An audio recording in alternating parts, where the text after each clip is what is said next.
Wassalamualaikum warahmatullahi wabarakatuh.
إن الحمد لله نحمده ونستعينه ونستهديه ونستغفره ونعوذ بالله من شرور أنفسنا ومن سيئات أعمالنا من يهد الله فلا مضل له ومن يضلل فلا هادي له أشهد أن لا إله إلا الله وحده لا شريك له وأشهد أن محمدا عبده ورسوله صلوات عليه وعلى آله وأصحابه ومن تبعهم له.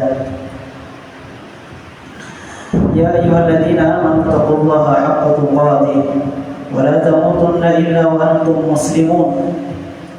يا أيها الناس اتقوا ربكم الذي خلقكم من نفس واحدة وخلق منها زوجها وبث منهما رجالا كثيرا ونساء واتقوا الله الذي تساءلون به والأرحام إن الله كان عليكم رقيبا. فإن أحسن الحديث كتاب الله وخير الهدي هدي محمد صلى الله عليه وسلم وشر الأمور محدثاتها فإن كل محدثة بدعة وكل بدعة ضلالة وكل ضلالة في النار. Ma'asyiral muslimin jamaah sidang Jumat rahimakumullah.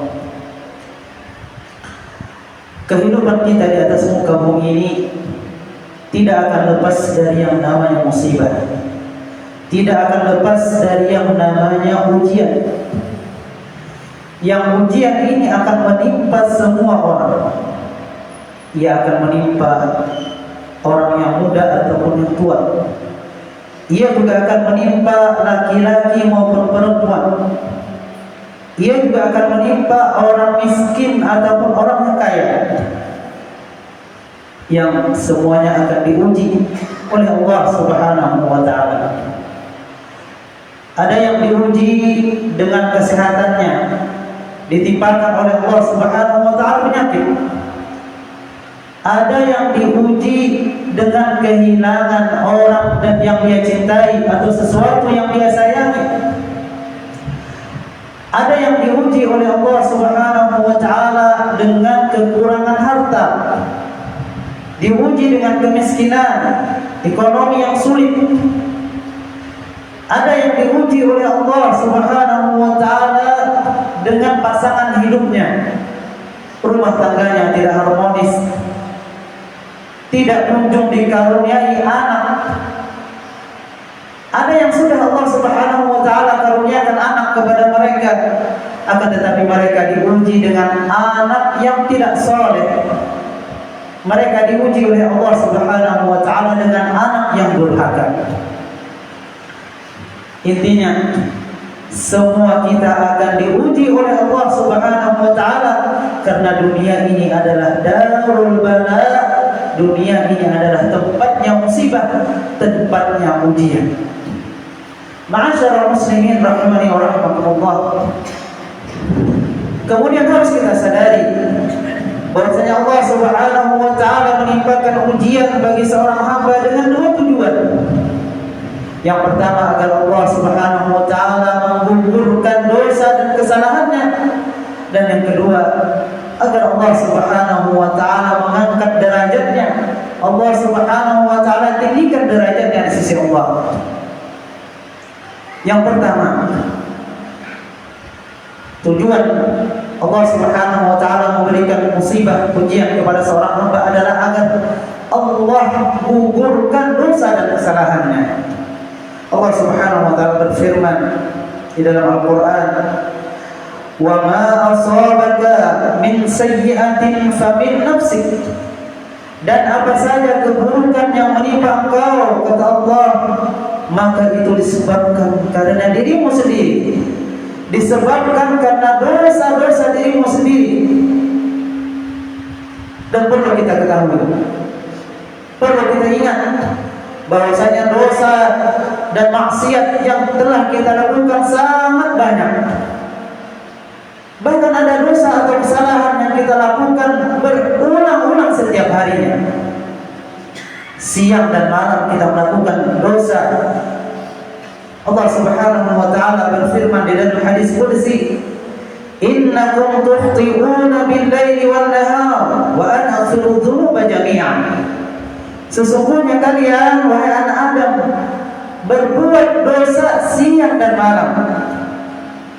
Maka disebabkan karena banyaknya dosa-dosa yang telah kita lakukan, sehingga Allah Subhanahu wa taala timpakan kepada kita musibah agar beban kita di dalam menanggung dosa-dosa tersebut berkurang. Dan Allah Subhanahu wa taala berfirman di dalam ayat yang lain, "Wa ma asabakum min musibatin fabima kasabat aydikum wa ya'fu 'an katsir." Dan apa saja musibah yang menimpa kalian, bencana yang menimpa kalian, kata Allah, itu tidak lain adalah disebabkan karena ulah tangan-tangan kalian. Tidak lain adalah disebabkan karena dosa-dosa yang kalian lakukan. Sehingga dengan musibah yang Allah Subhanahu wa taala timpakan kepada seorang hamba, maka di situ ada dosa yang Allah Subhanahu wa taala ampuni. Namun walaupun demikian, wa ya'fu 'an katsir, Allah Subhanahu wa taala masih memaafkan banyak dosa yang kita lakukan. Artinya dosa yang Allah Subhanahu wa taala hukum, yang Allah Subhanahu wa taala sanksi karenanya, itu sangat sedikit dibandingkan dengan banyaknya dosa yang kita lakukan yang Allah Subhanahu wa taala ampuni, tidak Allah Subhanahu wa taala hukum. Dan ini diantara kemurahan Allah Subhanahu wa taala. Maka masyarakat muslimin yang dimuliakan Allah, oleh karenanya Nabi kita alaihi salatu wassalam, beliau melarang seseorang mencela penyakit yang menimpanya. Nabi SAW melarang seorang mencela demam, mencela batuk, pilek, luka, dan penyakit-penyakit yang lainnya, hatta syauka, bahkan duri yang menusuk di kakinya. Karena hakikatnya kata beliau sallallahu alaihi wasallam, itu semua akan menggugurkan dosa-dosa yang telah dia lakukan. Nabi alaihi wasallam bersabda, "La tasubbul huma." Jangan kalian mencela demam, karena sesungguhnya ia akan menghilangkan dosa-dosa Bani Adam sebagaimana alat besi menghilangkan karat besi.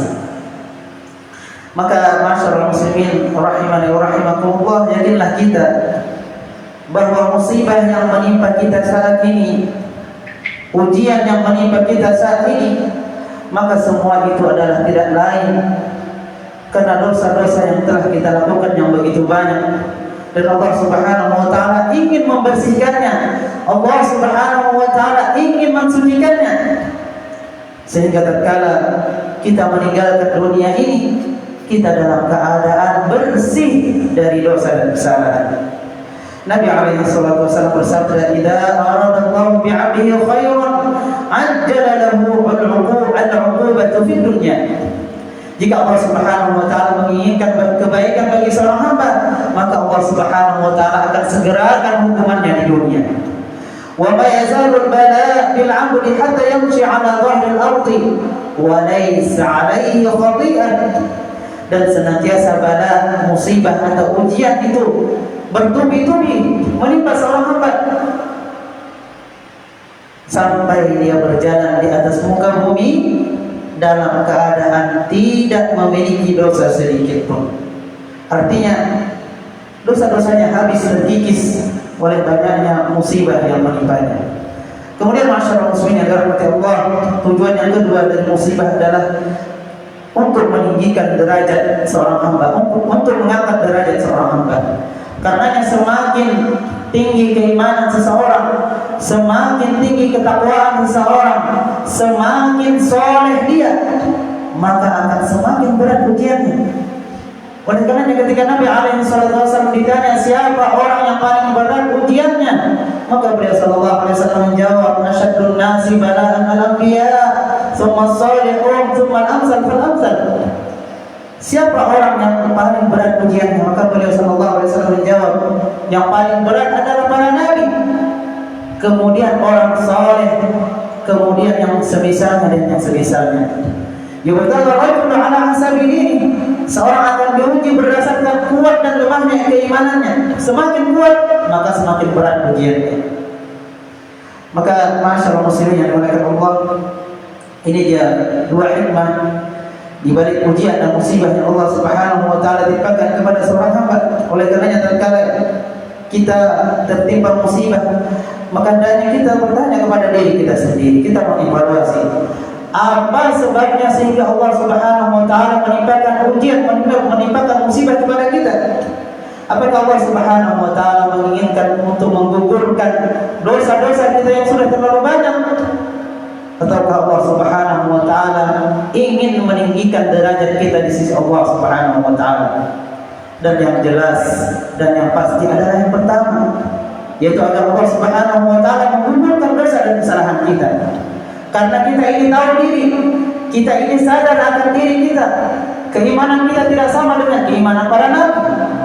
Ketakwaan kita tidak setinggi ketakwaan orang-orang saleh, ketakwaan para ulama. Berbeda dengan mereka yang Allah Subhanahu wa taala uji untuk mengangkat, meninggikan derajat mereka di sisi Allah Subhanahu wa taala. Karena terkadang Allah Subhanahu wa taala menguji seorang hamba, karena Allah Subhanahu wa taala menginginkan mengangkat derajat mereka, yang derajat mereka tersebut tidak bisa diperoleh dengan amalnya.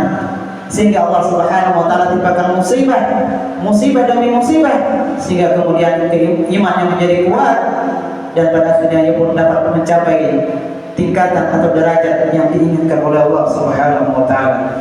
Nabi alaihi salatu wasallam bersabda, "Innal 'abda idza sabaqa lahu min Allah manzilah lam yablugha bi'amalihi." Jika Allah Subhanahu wa taala takdirkan seorang hamba memiliki derajat yang tinggi di sisi Allah, maka Allah Subhanahu wa taala akan uji dia pada jasadnya. Allah Subhanahu wa taala akan uji dia pada hartanya. Allah Subhanahu wa taala akan uji dia juga pada anak-anaknya. Yang ini semua dalam rangka untuk mengangkat derajatnya di sisi Allah Subhanahu wa taala. Aku boleh astaghfirullah li wa lakum wa li sa'iril muslimin min kulli dhanbin fastaghfiruhu innahu huwal ghafurur.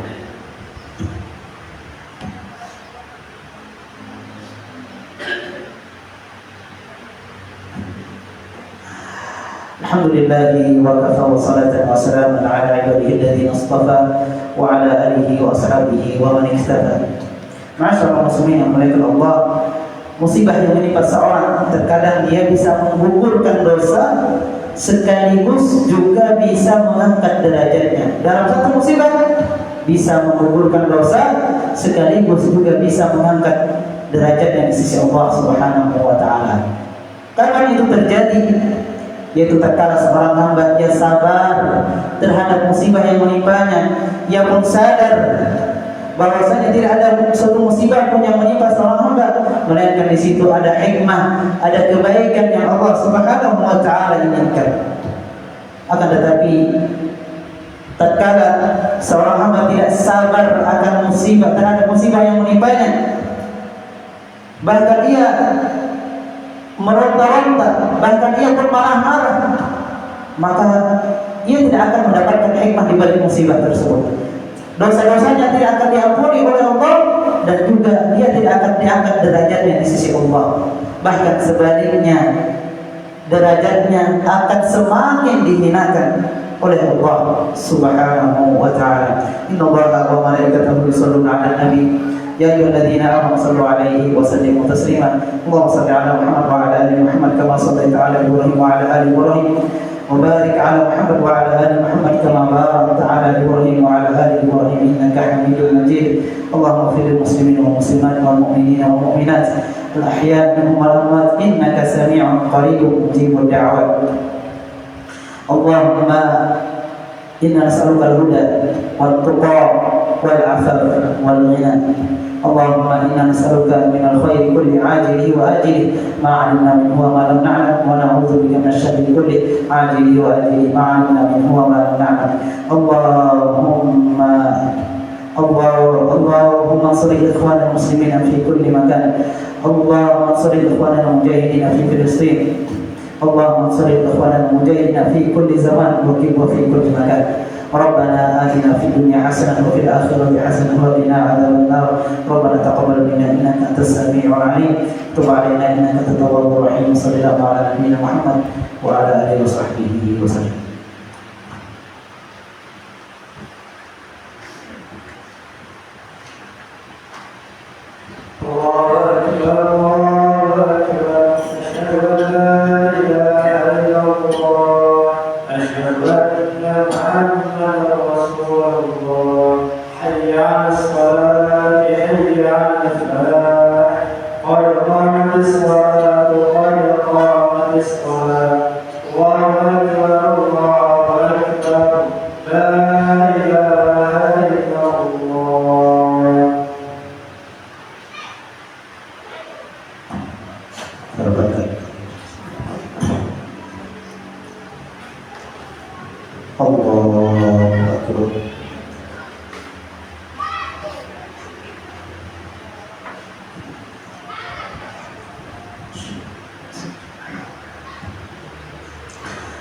Alhamdulillahi Rabbil Alamin Ar-Rahmanir Rahim Maliki Yawmiddin Iyyaka na'budu wa iyyaka nasta'in Ihdinas siratal mustaqim Siratal ladzina an'amta 'alaihim ghairil maghdubi 'alaihim waladdallin.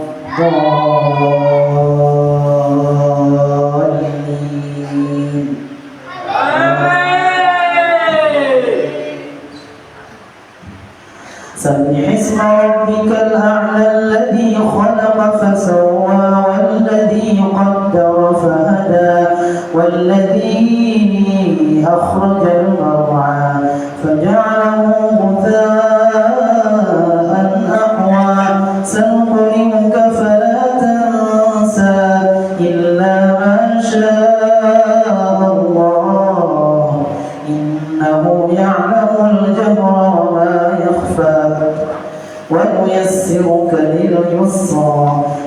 فذكر إن نفعت الذكرى سيذكر من يخشى ويتجنبها الأشقى الذي يصلى النار الكبرى ثم لا يموت فيها ولا يحيا قد أفلح من تزكى وذكر اسم ربه فصلى بل تؤثرون الحياة الدنيا والآخرة خير وأبقى إن هذا لفي الصحف الأولى صحف إبراهيم وموسى.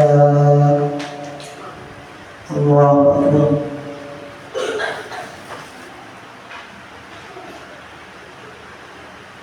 سمع الله لمن حمده. الله أكبر.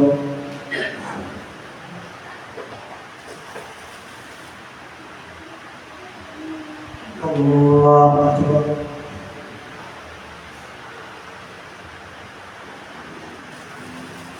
الله أكبر.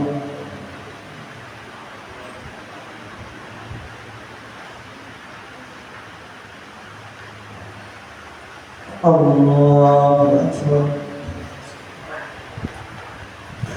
الحمد لله رب العالمين الرحمن الرحيم مالك يوم الدين إياك نعبد وإياك نستعين اهدنا الصراط المستقيم صراط الذين أنعمت عليهم غير المغضوب عليهم ولا الضالين.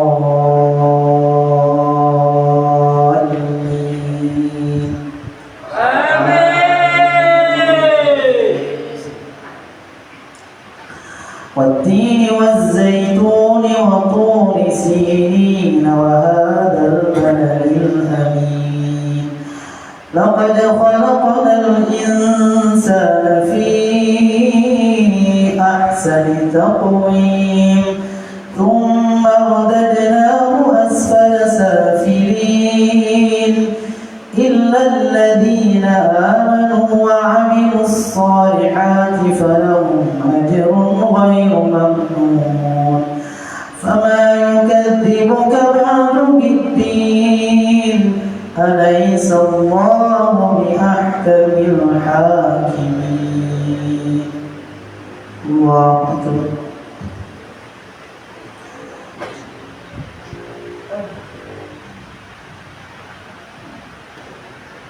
سمع الله لمن حمده. الله أكبر.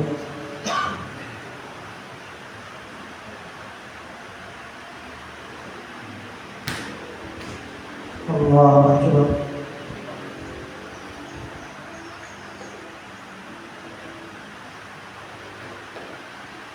الله أكبر.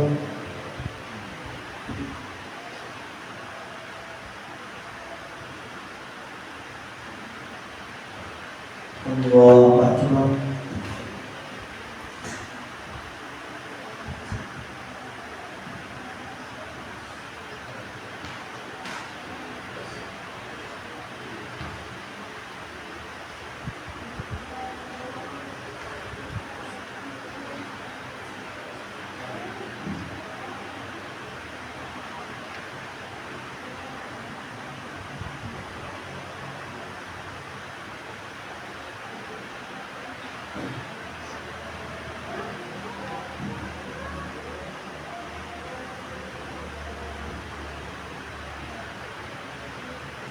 السلام عليكم ورحمة الله. السلام عليكم ورحمة الله.